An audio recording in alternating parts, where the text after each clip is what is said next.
Hi guys, welcome to Babli explains. और इस drama की स्टार्टिंग होती है कि आतिश मरजान को कहता है, मैं बाहर जाकर सो जाऊंगा, तुम यहीं सो जाओ। और जैसे ही वो बाहर जाने लगता है वहां पर वो ओल्ड लेडी आ जाती है और वो आतिश को पूछती है, तुम्हें कुछ चाहिए बेटा?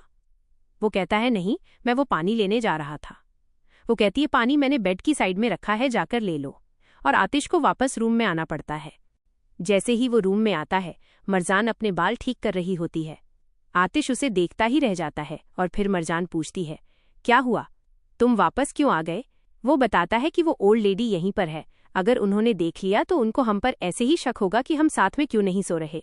फिर मरजान कहती है कि हाँ, सही बात है। और फिर वो कहता है, तुम सो जाओ, मैं यहाँ कॉर्नर में बैठ जाऊंगा। वो कहती है, नहीं, तुम सो जाओ, मैं यहाँ बैठ जाऊंगी। फिर वो कहता है, नहीं। फिर मरजान कहती है कि ठीक है, हम दोनों बेड की एक साइड पर सो जाएंगे, तुम मेरी साइड मत आना। फिर दोनों ऑकवर्डली लेट जाते हैं। फिर मरजान आतिश की मसल्स देखती है और शॉक हो जाती है, और जैसे ही दूसरी साइड मुंह करती है वो गिरने वाली होती है, पर आतिश उसे पकड़ लेता है और कहता है, ध्यान से, कहीं गिर मत जाना। और फिर वो दोनों सो जाते हैं। और अगले दिन आतिश और मरजान दोनों एक दूसरे को हग करके सो रहे होते हैं। फिर आतिश उठ जाता है और देखता है कि वो और मरजान एक दूसरे के बहुत ज्यादा करीब है और वो मरजान को देखते रहता है। फिर जो मरजान के बाल उसके मुंह पर होते हैं वो हटाता है और फिर उठने की कोशिश करता है, पर मरजान फिर उसको अपनी साइड खींच लेती है और अपना हाथ आतिश के फेस पर रख लेती है। आतिश शॉक हो जाता है। फिर उसके बाद मरजान की नींद खुल जाती है और आतिश सोने का नाटक करने लगता है। फिर जैसे ही मरजान देखती है कि वो और आतिश एक दूसरे के बहुत ज्यादा करीब हैं, वो आतिश को धक्का मार देती है और आतिश बेड से नीचे गिर जाता है। आतिश उससे कहता है, क्या कर रही हो, पागल हो गई हो क्या? मरजान बेड से नीचे उतर जाती है और कहती है, वो मैंने बुरा सपना देखा, इसीलिए मैंने तुम्हें धक्का मार दिया, और भागकर वॉशरूम चली जाती है। आतिश स्माइल करने लगता है। फिर वो दोनों तैयार होकर बाहर आते हैं। वो ओल्ड लेडी और आदमी उनका वेट कर रहे होते हैं। वो लेडी पूछती है, तुम लोगों को नींद तो अच्छे से आई ना रात? मरजान कहती है, हाँ। आतिश कहता है, नहीं। फिर वो लेडी पूछती है, क्या हुआ बेटा, कोई प्रॉब्लम थी? आतिश और मरजान एक दूसरे की साइड देखने लगते हैं। आतिश कहता है, नहीं आंटी, मुझे नींद अच्छे से आई थी। मरजान कहती है, हाँ, मुझे भी।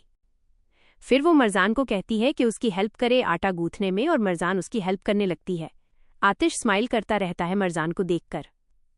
फिर मरजान अपने बाल पीछे करने लगती है।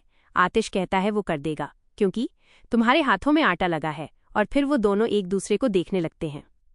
फिर वो ओल्ड आदमी आतिश को कहता है, चलो लकड़ी काट कर लेकर आते हैं, और वो दोनों वहां से चले जाते हैं। मरजान वहीं उस औरत के साथ रोटियां बना रही होती है। वो बुजुर्ग महिला मरजान को सिखाती रहती है कि रोटियां कैसे बनाई जाती हैं, लेकिन मरजान का ध्यान बिल्कुल नहीं लगता। वो बार बार आतिश की तरफ देखती रहती है, ठीक से सीख नहीं पाती और सब कुछ गलत कर देती है। वो औरत को कहती है कि मेरे से क्यों नहीं बन रही, बार बार गलत हो रही है। उधर आतिश लकड़ी काटते समय भी लगातार मरजान की ओर देखता रहता है और अपने काम पर ध्यान नहीं दे पाता। तभी वो महिला मरजान से कहती है कि वो आतिश को इतनी ज्यादा न देखे, वरना वो सही तरीके से रोटियां बनाना नहीं सीख पाएगी। मरजान शर्मा जाती है और वो रोटियां बनाने लग जाती है।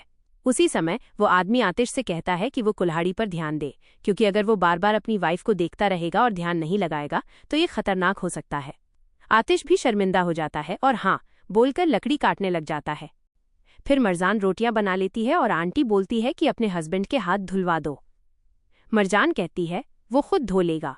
वो औरत कहती है, नहीं बेटा, तुम धुलवाओ, तुम्हारा पति है वो। और मरजान को उसके हाथ धुलवाने पड़ते हैं। फिर वो लेडी बोलती है कि आतिश को रोटी खिलवा दो अपने हाथ से, और मरजान फिर उसे अपने हाथ से रोटी खिलाती है। आतिश स्माइल कर रहा होता है। फिर उनकी कार ठीक हो जाती है और वो आदमी कहता है, आज रात यहीं रुक जाओ, कल चले जाना। और आतिश और मरजान मान जाते हैं। दूसरी साइड असली अपनी माँ से झगड़ा कर रही होती है कि मरजान आतिश को मेरे से दूर कर रही है, मैं मार डालूंगी मरजान को। उसकी माँ उसे कहती है कि मैं देखती हूँ, पर वह बोलती है, नहीं, आप नहीं, अब मैं देखूंगी, और मेरे साथ अब नाजिर भी है।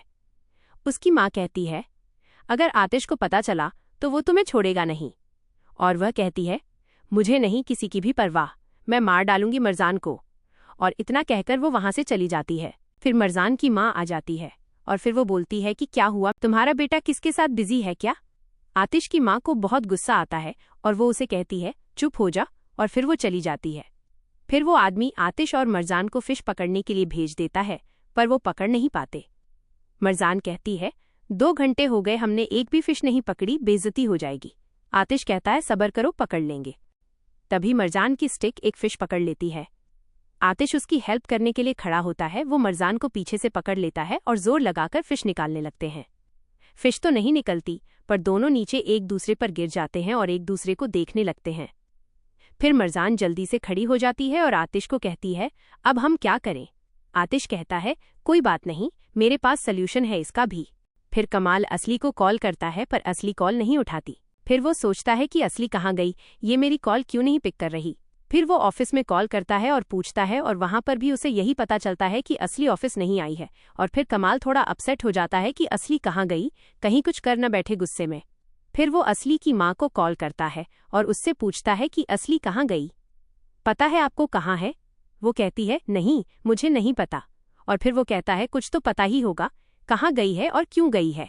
वो कहती है, नहीं, मुझे उसने कुछ नहीं बताया, और कॉल कट कर देती है। फिर कमाल सोचता है कि ये दोनों कुछ तो करने वाली हैं, पर क्या? फिर वो कुछ टाइम बाद फिशेस लेकर आ जाते हैं और वो आंटी पूछती हैं, कितनी फिशेस मिली? मरजान कहती है, इतनी मिली है कि हमें कुछ मार्केट में बेचनी पड़ी, और सभी हंसने लगते हैं। फिर मरजान और आतिश सब बैठकर खाना खाने लगते हैं और वो आदमी आतिश को कहता है, चलो तुम दोनों डांस करो। मरजान कहती है, मुझे डांस नहीं आता, पर वो अंकल आंटी दोनों उन्हें फार्स करते हैं और मरजान को लेकर आतिश डांस करता है। जैसे ही आतिश डांस शुरू करता है, मरजान उसे देखती रहती है। आतिश वेडिंग डांस करता है उसके साथ, जिसमें फिर मरजान भी उसके साथ डांस करने लगती है, और वहीं दूसरी ओर कोई गन लेकर झाड़ियों में से उन्हें देख रहा होता है। वहीं वो दोनों एक दूसरे में खो जाते हैं और डांस कंटिन्यूअसली कर रहे होते हैं। तभी झाड़ियों में से कोई गोली चला देता है और वो गोली जाकर मरजान को लग जाती है। मरजान गिरने ही वाली होती है कि आतिश भागकर मरजान को पकड़ लेता है और उसे जोर जोर से बुलाने लगता है। अंकल और वो ओल्ड लेडी भी शॉक हो जाते हैं और आतिश भी डर जाता है, और यहीं पर यह एपिसोड खत्म हो जाता है।